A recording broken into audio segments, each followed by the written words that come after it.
parler du me time. Donc c'est un concept que j'ai trop longtemps mis de côté dans mon existence. En fait, j'ai dû, comme pas mal de personnes, assumer quasiment seule l'éducation de mes enfants, assumer une vie professionnelle contenant par moments 2 voire 3 boulots simultanément, assumer les tâches ménagères, les travaux de rénovation dans la maison, etc. Déjà étant enfant, je devais prendre soin de ma mère, alcoolique et droguée, pervers narcissique, élever mes frères et sœurs plus jeunes, puisque les enfants d'une mère pervers narcissique sont un petit peu laissés à l'abandon, et en plus assumer mes études et tout le ménage à la maison. Jusqu'à aujourd'hui, je n'ai jamais pris conscience qu'il était essentiel, voire vital, de s'arrêter de temps en temps pour souffler. Je nourrissais la fausse croyance que je devais être une fille, une mère, une employée, une épouse et une femme au foyer parfaite. S'arrêter était pour moi synonyme de paresse ou d'égoïsme. Rien que l'idée de m'asseoir devant la TV, ou souffler en parcourant un magazine ou même faire du shopping sans courir, générait de la culpabilité.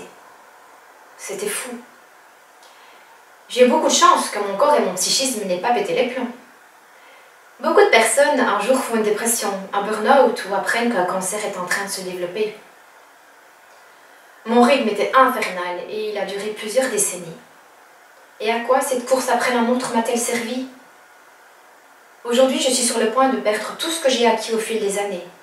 Et c'est une bonne leçon que j'ai reçue là. Car la vie, c'est autre chose qu'un accomplissement incessant de tâches. J'ai enfin compris qu'il ne sert à rien de courir. Il n'y a que 24 heures dans une journée et je ne peux pas changer cela.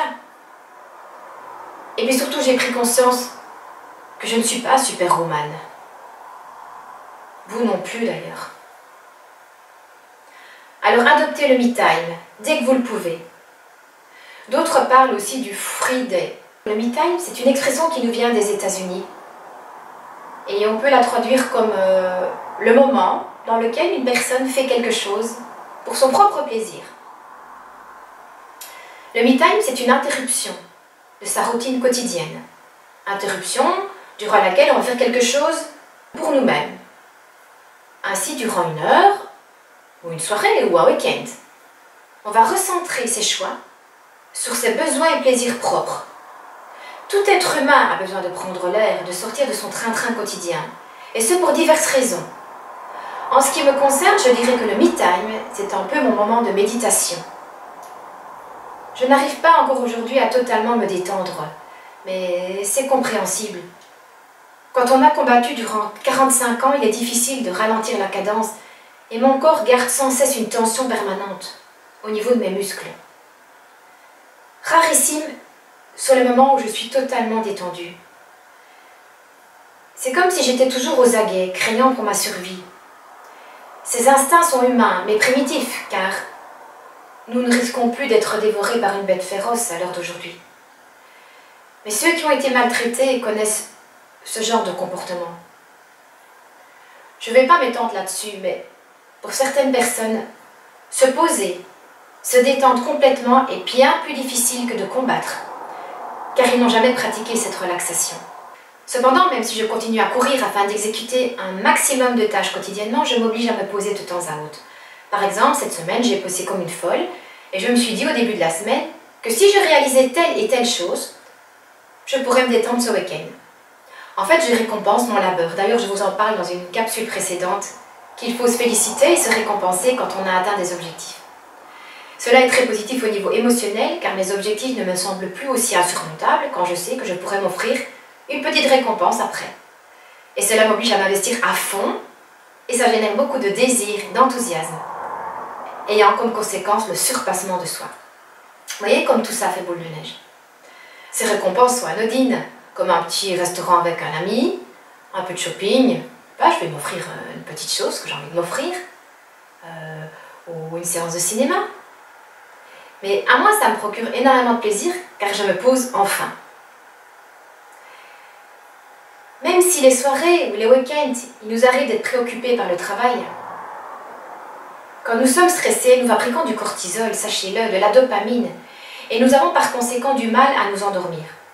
Ainsi, la récupération devient quasiment nulle. Mais sachez qu'il n'y a pas de performance sans repos. Les recherches scientifiques ont prouvé que la solitude de temps à autre était très bénéfique.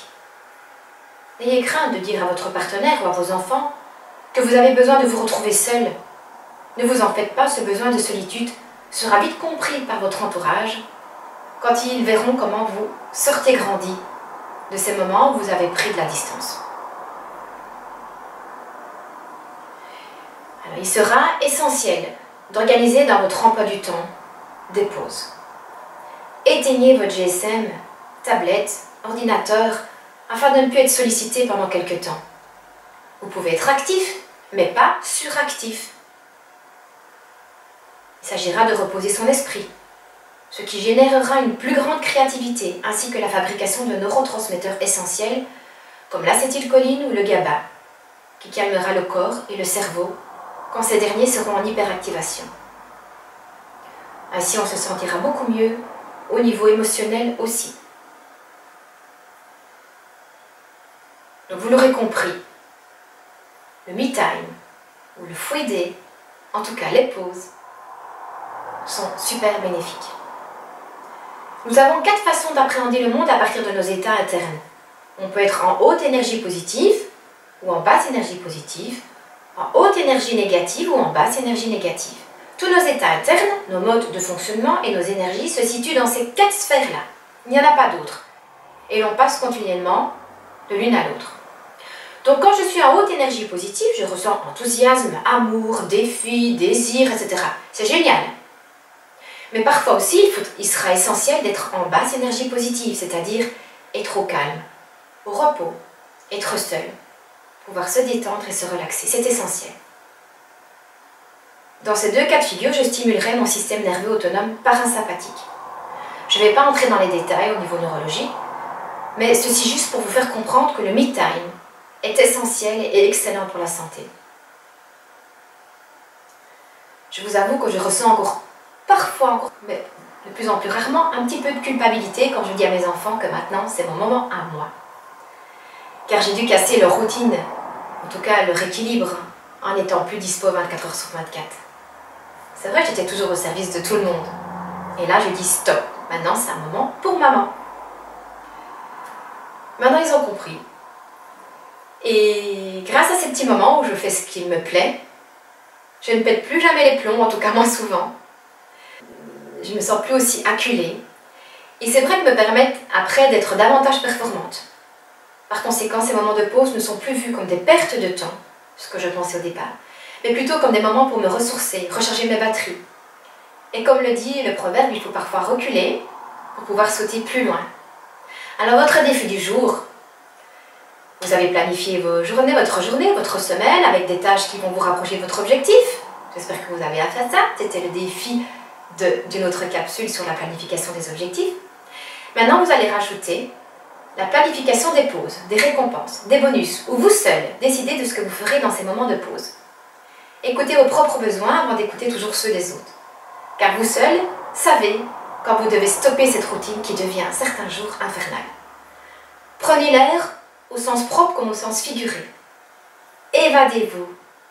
Et surtout, arrêtez de culpabiliser. Ok? Allez, on se retrouve pour la prochaine capsule. En attendant, faites bien vos devoirs, je compte sur vous. Ciao, ciao!